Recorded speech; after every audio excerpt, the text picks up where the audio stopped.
prélude d'une réunion de sécurité à Ndola en Zambie, le VPM de l'Intérieur, Maître Jacques Machabani, a présidé ce mardi 3 décembre une réunion du Conseil élargi de sécurité. Le ministre de la Défense, Guy Kabongo, était également présent. Célébration ce jour de la Journée internationale des personnes handicapées. Au nom de la Première ministre, le VPM de la fonction publique a présidé ce mardi la cérémonie officielle.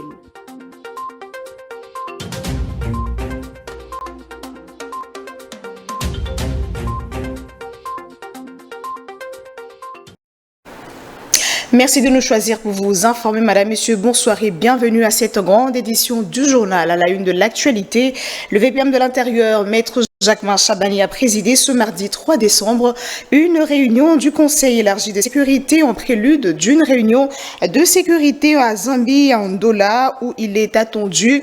Cette réunion s'est effectuée en présence de son collègue de la défense, Guy Kabongo. Moi, Dianvita. Regardez. Le vice-premier ministre, ministre de l'Intérieur, Sécurité, Décentralisation et Affaires coutumières, Maître Jacques Machabani Luko, a atterri à Lubumbashi, chef-lieu de la province du Haut-Katanga. Il est accueilli au pied de l'avion par le gouverneur du Haut-Katanga, Jacques Kiabula Katwe, et tant d'autres autorités politico-administratives de cette province. En transit dans la ville de Lubumbashi, le patron de la sécurité a présidé une réunion du Conseil des sécurités élargies en présence du vice-premier ministre, ministre de la Défense nationale, Guy Kabongo Mwadianvita, cela en prélude d'une réunion des sécurités en Zambie, précisément à Ndola où il est attendu pour une rencontre bilatérale avec son homologue zambien. À l'intérieur du pays, reprise des affrontements entre les forces armées de la République démocratique du Congo et le M23 à Kanyabayonga. Aucune perte en vie humaine n'a été signalée. Je vous invite à suivre les propos du lieutenant Mbouyi Kalonjirigen, porte-parole des opérations Front Nord. Regardez. Hier, les affrontements ont cessé aux environs de 16h, 17h et ont repris ce matin, toujours entre les FARDC et les forces de défense du Rwanda et les supplétifs du M23. Et cette fois-ci, les combats sont plus concentrés du côté de Outoué, où les FARDC sont en train d'asphyxier, de fixer l'ennemi qui tente de déborder ou de percer certaines lignes de front. Comme je vous l'ai dit, hier comme aujourd'hui, les lignes de front n'ont pas bougé, les lignes restent intactes. Et toutes les lignes sont sous contrôle des FARDC, je cite Matembe, Colline Kassinga, des antennes et Outoué. Par rapport au bombardement, l'ennemi a largué hier à l'aveuglette des bombes qui sont tombées à 7 km de l'hôpital de référence d'Alimbongo et cela n'a causé aucun dégât matériel ni humain. Et nous demandons à la population de garder son calme et de faire d'autant plus confiance en son armée qui est là pour défendre la patrie et défendre les intérêts de la population et repousser l'ennemi loin jusqu'à son dernier retranchement. Et pour clôturer, je vous rappelle aussi, hier, tout autour de ces affrontements, les FARDC ont infligé d'énormes pertes du côté de l'ennemi RDF, plusieurs morts et plusieurs blessés, et plusieurs morts et plusieurs blessés ont été comptabilisés dans les rangs de l'ennemi RDF, mais également quelques effets militaires ont été récupérés après les affrontements d'hier soir. Autre titre, la RDC affrontera le Rwanda dans le cadre d'un nouveau procès le 12 février 2025 devant la Cour africaine de droits de l'homme et de peuple, juridiction relevant de l'Union africaine. Ce procès s'inscrit dans une série d'initiatives judiciaires nationales visant à mettre la lumière sur les violences causées par le Rwanda sur le sol congolais. C'est le vice-ministre de la Justice, Maître Samuel Mbemba, qui l'a dit au cours d'un point de presse tenu ici à Kinshasa. Nico Kassanda, reportage.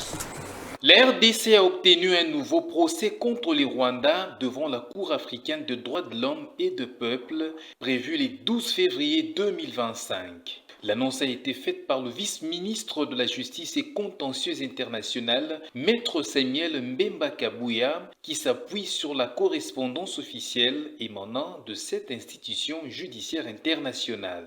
Au niveau de l'Union africaine, la procédure s'ouvre devant la juridiction dénommée Cour africaine des droits de l'homme et des peuples. Nous avons reçu la communication ou l'extrait des rôles. L'audience va débuter le 12 février 2025. Aujourd'hui, il y a 3 procès en cours contre Paul Kagame et le Rwanda grâce à l'action, la conception de son Excellence, Monsieur le Président de la République, Félix Antoine Tshisekedi Tshilombo. Il s'agit d'une avancée qui intervient 4 mois après que Maître Samuel Mbemba Kabouya, lors de son passage à la Cour africaine des droits de l'homme et du peuple, avait souligné que la Cour devait mériter la confiance de pays africains, notamment par le traitement de la requête de la RDC contre le Rwanda face aux violations de droits humains perpétrées sur le sol de la RDC. Lorsque le gouvernement a été investi, nous avons pris l'engagement de suivre tous les dossiers qui étaient en cours dans le secteur du contentieux international, c'est-à-dire d'État à État. Et de l'autre côté, nous avons pris l'engagement de lutter pour que l'État congolais ne soit plus condamné à payer des sommes exagérées comme c'était le cas avant, à la suite des procédures biaisées. Sur cette lancée, le gouvernement congolais réaffirme son engagement à utiliser tous les mécanismes juridiques internationaux pour dénoncer les exactions commises par le Rwanda sur le territoire de la RDC. Et en politique, le professeur Willy Makiashi, secrétaire général chef du parti Lumumbiste unifié, soutient fermement l'idée du chef de l'État de changer ou de réviser la constitution du 18 février 2006. Ce constitutionnaliste l'a fait savoir au cours d'une réunion du bureau politique organisée à Gombe dans la province de Kinshasa. Regardez. Ayant participé activement à la refondation de l'État congolais, partant de son expérience, le parti Lumumbiste unifié, créé le 2 août 1964, dirigé actuellement par le professeur Willy Makiashi, secrétaire général et chef du parti et successeur valable du patriarche Antoine Gizenga, s'est inscrit droitement à la démarche initiée par le chef de l'État sur le changement constitutionnel en RDC. Nous sommes dans la droite ligne. Le chef de l'État venait de rejoindre la position du PALU qui date des décennies depuis la loi fondamentale, je venais de vous le dire. Et donc, le PALU se réjouit de l'initiative du président de la République parce que la Constitution lui reconnaît cette compétence, cette capacité de le faire. Véritable constitutionnaliste, le professeur Willy Makiashi a expliqué en tant que technicien en la matière que le concept révision ou changement des constitutions est un jeu des mots qui se complète. Alors, il l'a déjà dit, s'agira-t-il de la révision constitutionnelle ou du changement constitutionnel, mais c'est en même temps que c'est un jeu des mots, en même temps que ça se complète. Parce que pour réviser comme on l'a fait en 2011, quand on parle de la révision, ça signifie que c'est à petite échelle, comme on l'a fait en 2011, quelques dispositions à peine par rapport au grand nombre qui reste. Lorsqu'on parle du changement, ça signifie que le grand nombre des dispositions devra changer. Mais lorsqu'on va changer, par exemple, est-ce que les droits de l'homme des Congolais, l'article 13 pour dire on ne peut pas refuser un emploi aux Congolais, à un Congolais pour raison de son origine politique, idéologique, religieuse, ethnique. Est-ce que cette disposition va changer? Ça ne changera pas. Les Congolais doivent aller rêver. Beaucoup de choses reviendront. Donc, c'est un changement parce que les Congolais l'auront voulu, mais en même temps, dans les changements, il y aura ce qui sera retenu. Le constitutionnaliste, le secrétaire général et chef du parti Lumumbiste unifié, est aussi prêt à appuyer le groupe d'experts pluridisciplinaires que le chef de l'État mettra en place en vue de réfléchir sur la production d'une nouvelle constitution, sans oublier que lui-même est un expert chevronné sur ces questions. En retournant en province, la première ministre a visité la Maison Bleue à Isiro, lieu où la bienheureuse Marie-Clémentine Anorité Nengapeta a été lâchement assassinée. Judith Sumino a indiqué que cet endroit historique est très inspirant. Nico Kassanda revient. Aussitôt après la messe, la première ministre s'est rendue à la Maison Bleue, lieu où la religieuse Marie-Clémentine Anuarite Ningapita a été lâchement assassinée. Judith Souminois a indiqué que cet endroit est très inspirant, comme l'avait dit le chef de l'État.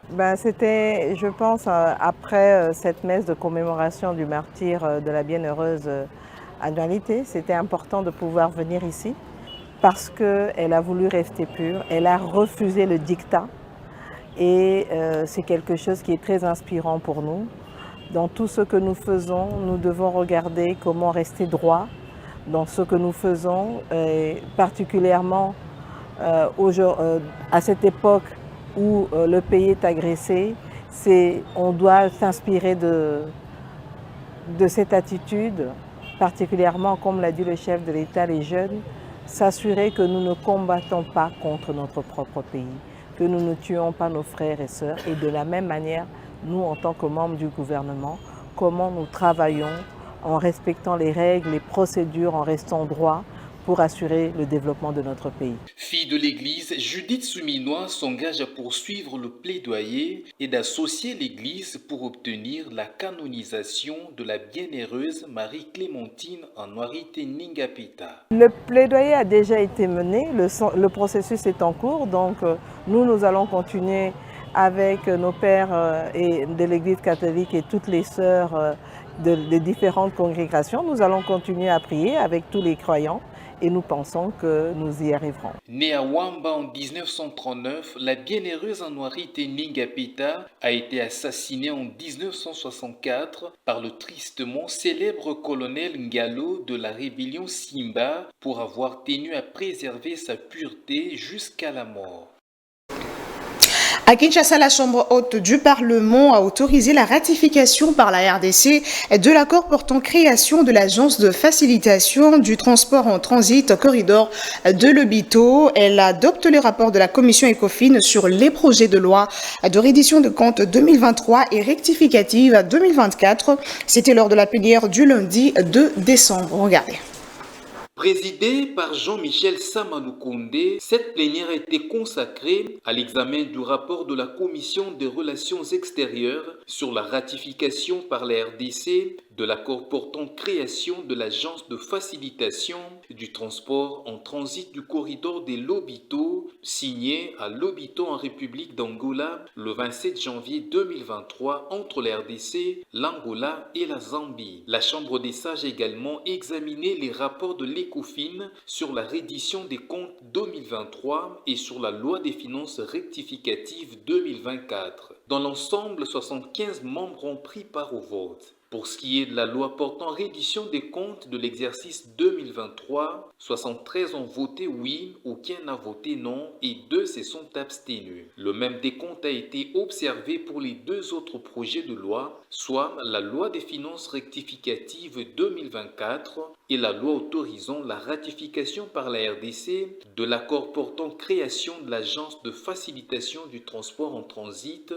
du corridor de Lobito. Par conséquent, les 3 textes ont été adoptés. Il est important de rappeler que le projet de loi portant autorisation de la ratification par la RDC de l'accord portant création de l'Agence de facilitation du transport en transit du corridor de Lobito avait été présenté à la Chambre haute du Parlement à l'occasion de sa plénière du 22 novembre 2024, puis confié à la Commission aux relations extérieures pour en faire un examen approfondi. Soulignant que les débats ont été clos, le rapport de la Commission a été adopté. Puis, le projet de loi a été à son tour adopté article par article. Pour leur part, les 2 derniers projets de loi qui avaient été confiés à l'ECOFIN au cours de la plénière du jeudi 14 novembre 2024 pour un examen approfondi, après le débat ayant suivi leur présentation par 2 membres du gouvernement, ont également été adoptés.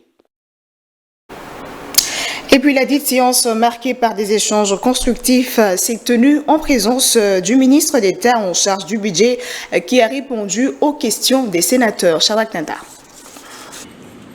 Lors de la plénière du lundi 2 décembre à la Chambre haute du Parlement, l'honorable sénateur Clément Mouya Moubouyaï est intervenu concernant le projet de loi des finances pour l'exercice 2025. Pendant les débats, l'élu de Chikapa a souligné la nature du projet de loi en discussion, tout en mettant en lumière une grave incohérence dans le rapport transmis par l'Assemblée nationale, notamment en ce qui concerne la date de la signature du document.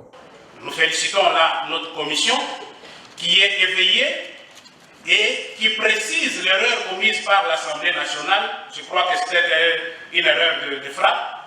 Si vous voyez au paragraphe 3 de leur exposé de motifs, l'Assemblée nationale dit ceci: en date du 3 janvier 2023, les trois parties ont signé à Lobito en Angola l'accord portant, alors que cet accord a été signé le 27 janvier.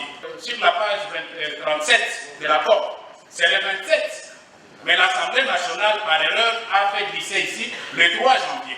Mais notre commission a été vigilante et a rappelé que c'est le 27. Par ailleurs, l'honorable Clément Mouya Moubouyaï a présenté les motivations de sa commission pour soutenir ce projet de loi en insistant sur son importance pour l'économie nationale. Qu'est-ce qui nous pousse à soutenir les textes de l'Assemblée nationale moyennant cette précision de la date de la signature? Nous disons ici que l'accord de Lobito n'est pas une solution au problème du désenclavement de la RDC. Il s'agit plutôt d'une mesure palliative tendant à faciliter la circulation des personnes et de leurs marchandises dans ces points de la République démocratique du Congo, notre cher pays. Qu'en effet, le désenclavement de notre pays est un processus nécessaire et qui nécessite des mesures idoines telles que prises par notre gouvernement. Il est également important de noter que ce mardi 3 décembre, une nouvelle séance plénière est prévue pour débattre du projet de loi des finances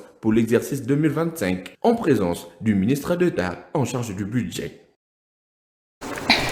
Et on change de chapitre, le gouvernement ne ménagera aucun effort pour que progressivement la situation des personnes vivant avec handicap quitte le régime dépassé de mendicité, d'assistance permanente vers un régime valorisant, d'autonomisation et de développement intégral. Ce sont les propos du VPM de la fonction publique, Jean-Pierre Liaou, qui a présidé ce mardi au nom de la première ministre Judith Suminwa la cérémonie officielle de la Journée internationale des personnes vivant avec handicap, célébré le 3 décembre de chaque année. Bénédicte Kokemonumbi.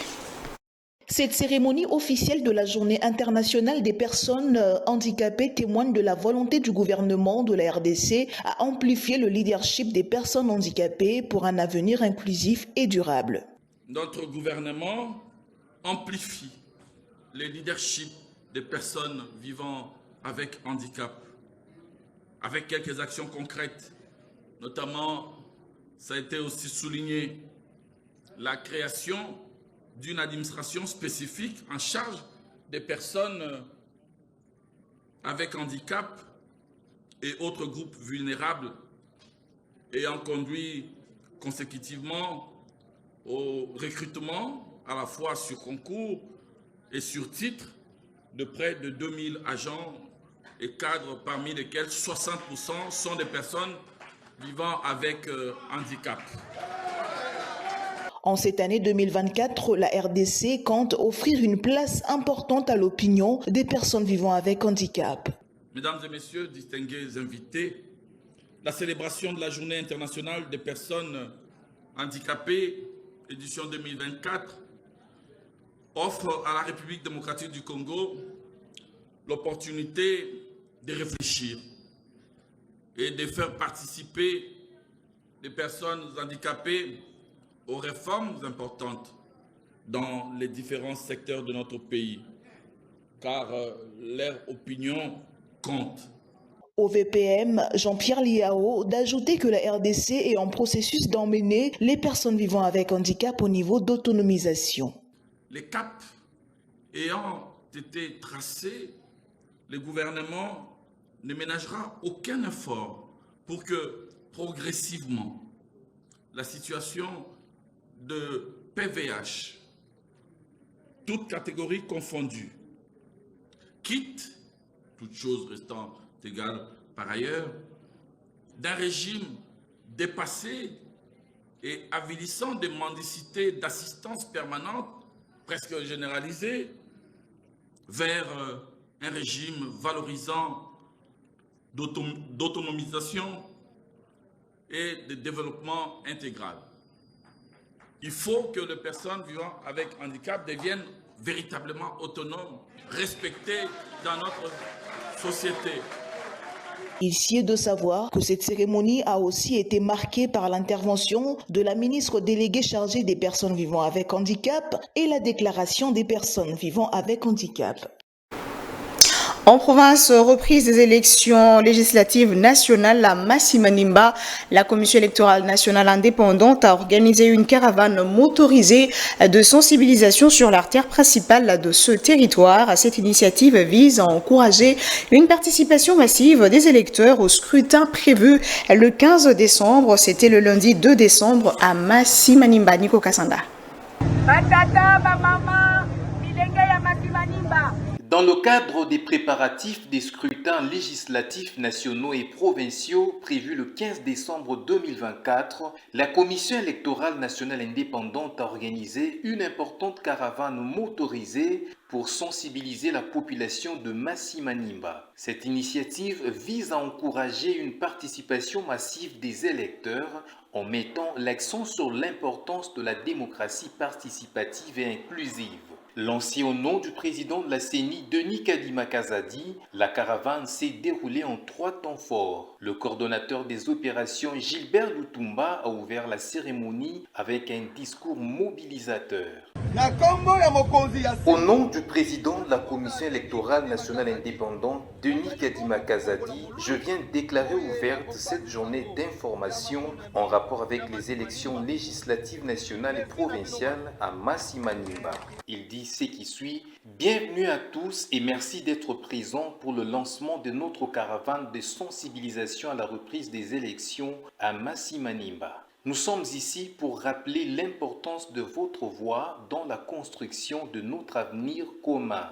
La mission de la CENI est de vous inviter et de vous motiver à exercer votre droit de vote de manière consciente et responsable. Chaque vote compte et peut façonner notre société. Nous parcourrons les routes, visiterons les secteurs et échangerons avec vous pour répondre à vos préoccupations. Parlez-en à vos proches et assurez-vous d'avoir votre carte d'électeur pour voter le 15 décembre 2024. Ensemble, faisons entendre nos voix et construisons un avenir meilleur. Au nom de son Excellence Denis Kadima, je déclare officiellement lancer la caravane des sensibilisations à Massimanimba. Fin de citation. Après le discours du lancement, la caravane s'est mise en route depuis le bureau du territoire jusqu'au bureau du secteur de Massimanimba. Le parcours a été inclus des arrêts stratégiques tels que le pont sur la rivière Lukula, l'hôpital général de référence, le quartier Mabundu, le marché Pont-Louangué et la barrière de la police routière avant de terminer au bureau du secteur situé à plus de 10 km. Et bien on parle sport à présent. Poursuite du championnat Illico Cash Ligue 1 ce mercredi 4 décembre. 3 rencontres sont donc au programme à Kalemi. Le FC Tanganyika affrontera Lubumbashi Sport à Bukavu. Les Aigles du Congo vont se mesurer à Bukavu Dawa. Et ici à Kinshasa, Kouya Sport défiera New Jack en quête des résultats pour se relancer dans le championnat. Les entraîneurs de Kouya et New Jack ont affiché une détermination farouche avant l'affrontement ce mercredi à 15h30 au stade Tata Raphaël. Suivez. Demain, nous avons un match contre une grande formation de Kouya, une équipe expérimentée. Je crois que Kouya a déjà joué plusieurs années à l'INAFO. Donc, nous nous sommes bien préparés, malgré quelques difficultés qu'on a eues avant cette rencontre. Donc, on a aligné 3 défaites de suite et ça nous a un peu entaché le moral. Donc, on a remotivé les garçons et on s'est dit opération 3 points pour les 3 derniers matchs qui nous restent. Donc, on a pu voir le... Nous sommes bien.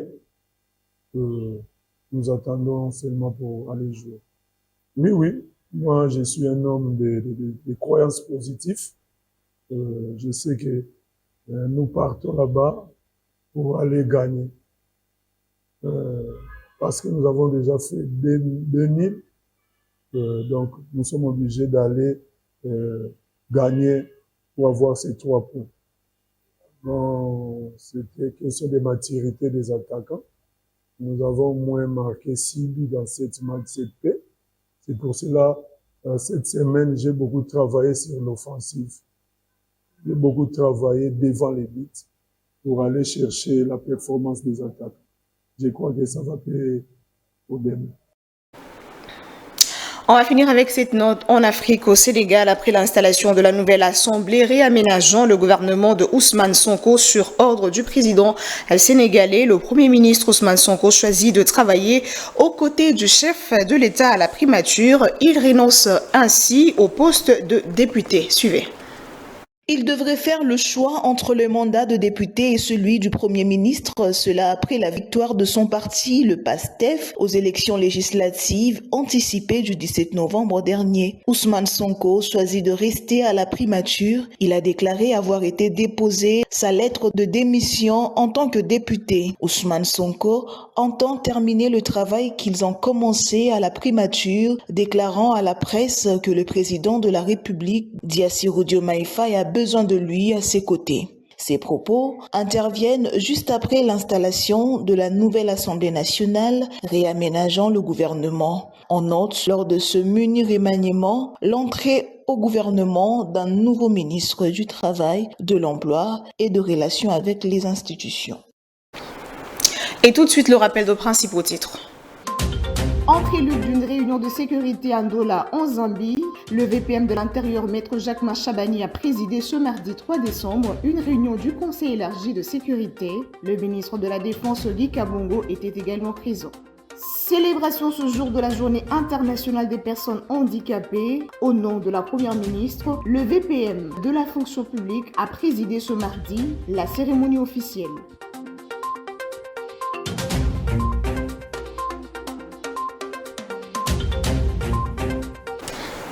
Et c'en est fini pour ce soir, madame, messieurs. Merci de votre fidélité et bonne suite de programme sur la chaîne du repos. Au revoir.